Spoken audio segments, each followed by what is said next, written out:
Welcome to another edition of Hey Bobby with Senior VP of the Cleveland Guardians, Bob DiBiasio. When Bob's trips around the old ballpark, it's like his second home. He knows the nuances, he knows places to see, the historic marks, and he also knows what you can do and maybe you can't do inside the old ballpark. And we're just getting geared up. You know, the summer season is upon us with going to the ballpark. And I thought that's what we would do as a tour of Progressive Field today. And I think, Bobby, let's start first of all at the gate of, are we allowed to bring in drinks and food? And what are we and what aren't we allowed to bring into the ballpark? Hello, Ray. Yeah, this is a great topic. It's very important that people are educated when they make a visit to Progressive Field. And first thing I would tell people to go to cleguardians.com and our website and click on the heading Progressive Field, and it goes through A to Z, what the gate times are, what you're allowed to bring, how large a purse you're allowed in to the ballpark, all of those sorts of things that you do need to be educated when you want to make a visit. The last thing you want to do is be turned away and have to go put something back into your car wherever you parked, and that's always an inconvenience. First and foremost, we're a digital ballpark, so all ticketing. Because of the renovations, we really don't have a ticket office. We have a fan services area outside the ballpark, just to the left of the home run porch, right by the bleachers, to answer any issues and talk with fans that may have some questions of sorts. But entering the ballpark, you are allowed to bring food, just like you were at Cleveland Stadium. From day one, we allowed fans for 30 plus years now to bring food into Progressive Field. You have a favorite sub shop or wherever you want to make your own sandwiches at home. Soft-sided cooler is the preference, or a paper bag. No coolers, obviously, Coleman coolers, that size of thing that you would put it'd be in the way in an aisle or whatever. And a bottle of water that is sealed. 1 liter is the max. And so you can bring in a refreshment as well, but only water is the only. If families with little kids have a scenario with a juice box or something, that's allowable as well. But yes, while we have tremendous concessions at our ballpark, if fans want to bring their own food, they're certainly welcome to do so. Bobby, with kids and such, what about fruits like bananas, apples, oranges? Sometimes parents certainly want to make sure the kiddos get that. Is that allowed through the gates? Yeah, absolutely. Yeah, we're pretty understanding of the needs of families and the things they want their children to have when they're at the ballpark. Again, water's the only beverage that is allowed, but in terms of food, it really, there was a period of time that kids from CSU would just grab a Rascal House pizza and go sit in the bleachers and sit and have their pizza and enjoy the game, and that's fine. So we want to make sure everybody has as enjoyable experience as possible. Brings me back. I remember, gosh, it rings the memory bank. And I'm sure you were probably there that day as well, but it was a Saturday national game of the week. This is before cable was there. And Mark Fidrich was pitching for the Tigers that Saturday afternoon against the Indians. And I remember coming over from Pennsylvania, and we packed a picnic basket and we sat out in center field at the picnic tables. And I remember sitting there and having my lunch and everything. I didn't know any better. I was a little guy. And then we went over to our seats and we bludgeoned Mark Fidrich that day and hit him all over the ballpark. But that brings back memories because I don't think a lot of people think about that, but you can still bring the food in, and it's always been part of the Cleveland Indians / Guardians franchise. Absolutely. Picnic tables dotted around the ballpark main concourse, upper deck, for fans to sit and enjoy their food if they don't want to sit and eat with the food in their lap at their seat. So we have that available as well. Not as many areas in the 2024 season because of the space limitations with renovations, but overall, other than this odd year with, again, the renovations, plenty of room for people to sit and enjoy, having something to eat, whether you purchase it at our place or bring it in. Yeah. Okay, let's go around the ballpark now. Obviously, the Hall of Fame area out in the center field area, but how about some of the highlight spots as we get there for the ball game, make their way around that you like to take in around the ballpark, or maybe we haven't thought about for quite some time?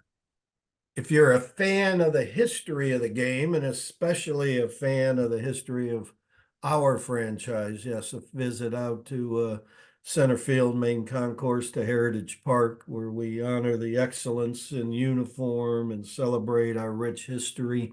It's two-tiered area. The top tier, the first thing you'll see is a statue of Frank Robinson holding the lineup card to depict the first time he walked to the plate to on opening day in '75 as the first black manager in the history of the game of baseball. He put himself in the lineup that day, as most people know, as the designated hitter and hit a home run in his first at bat, which is pretty remarkable. The plaques that rim the upper tier of Heritage Park are those players who are in the Guardians Hall of Fame, but also in the National Baseball Hall of Fame in Cooperstown. So that's the elite of the elite in our franchise history, if I may.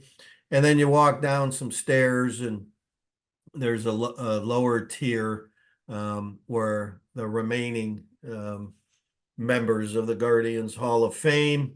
There's a top 100 roster that was created in 2001 when we celebrated our 100th anniversary. That picture behind me is part of the day in July of 2001 that we had about 44 of the top 100 come back to town and help us celebrate that remarkable anniversary. There's also some pretty cool plaques. The Ray Chapman plaque that used to adorn the wall of League Park upon his death, the only man to die on the playing field in the history of the game of baseball, and some other pretty cool pieces of history down in that lower level as well. So come out, and it's open pregame, it's open during the game, and for a little bit after the game as people are waiting for traffic and the flow to go by. Most museum history areas and ballparks are closed during the game. This one is open during the game, and you can enjoy it. You get up after the third inning and need a little stroll, move the body around a little bit. It's always a great place to go to learn about the great names in our franchise history. That brings to mind, Bob. I mean, we're talking with Senior VP of the Cleveland Guardians, Bob DiBiasio. My first time I went to New York to old Yankee Stadium, I got into the ballpark, went down the left field line. I wanted to go out to their Hall of Fame, the monuments out there. So I got out there. They closed it off at a certain time. And I said, well, listen, I came all the way from, Ohio, really wanted to see these monuments and everything. Typical New York attitude. He said, I don't care where you're from. The gate's closed. Go back to your seat. Very accommodating. Okay, let's go down the right field line, because I think that's something that you guys did wonderfully. Not only the corner bar, but the local eats, and you and I talked about refreshments a minute ago about bringing stuff in, but what you've done in that area, I don't know if any other ballpark has done this in Major League Baseball, but you've taken the city of Cleveland and put it into the right field area for concessions, and it's just wonderful what you guys have done down there. Yeah, not only in right field, but all around the main concourse, even upstairs, we're beginning to do that as well as part of our major renovation in the upper deck is to really enhance the food and beverage presentation up there and add social gathering spaces to the upper deck. The whole goal is yeah, to celebrate our city within our ballpark. I think it's 13 different local restaurants that have concession stands at the ballpark. And in addition to Delaware North doing their normal ballpark classics as well. So the variety of items to enjoy when you come to a ballpark, especially Progressive Field, is rather extensive. I've always said that I don't think you walk into a football stadium and the first thing on your mind is, what am I going to eat today? And I'm not so sure that's true walking into an arena and you say, okay, I'm here to watch a hoop game, a hockey game. What am I going to eat today? But when you walk into a ballpark, um, the sounds and the smells, and you're thinking about, okay, am I going to dive into that Momocho pulled pork nacho thing in a helmet that's the size of five people's heads, or am I gonna eat am I gonna down a hot dog right away? Number one.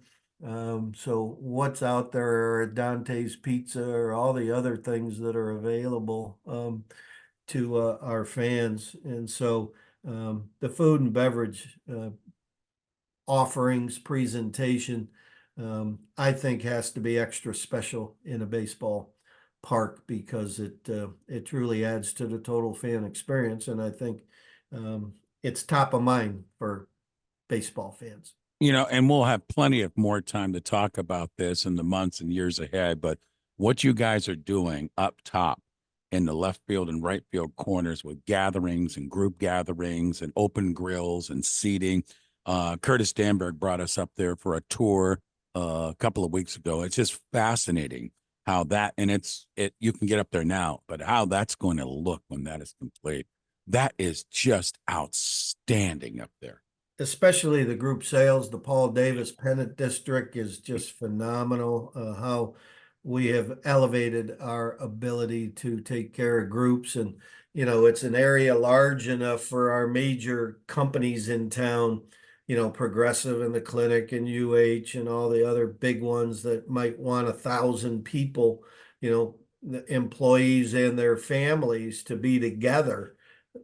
We now have that. We used to have it with a tent outside the ballpark, which, was nice. But once that tent experience was done, you'd go in the ballpark, sit in your seat, and you didn't really mingle with other employees and their families. And this gives everybody an opportunity in that huge space in the upper deck where there's no more cargo boxes, to be able to really treat our group customer in a great way. And it also breaks down into different bays of 25 people or more.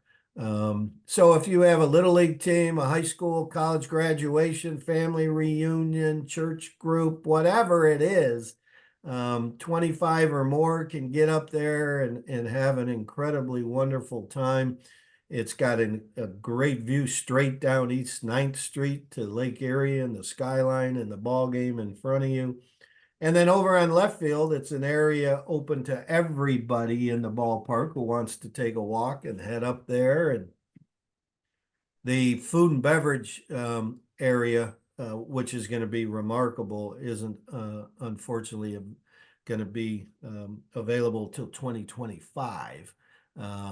But the area up there to go and hang and it's already become a very, very popular social gathering place for people.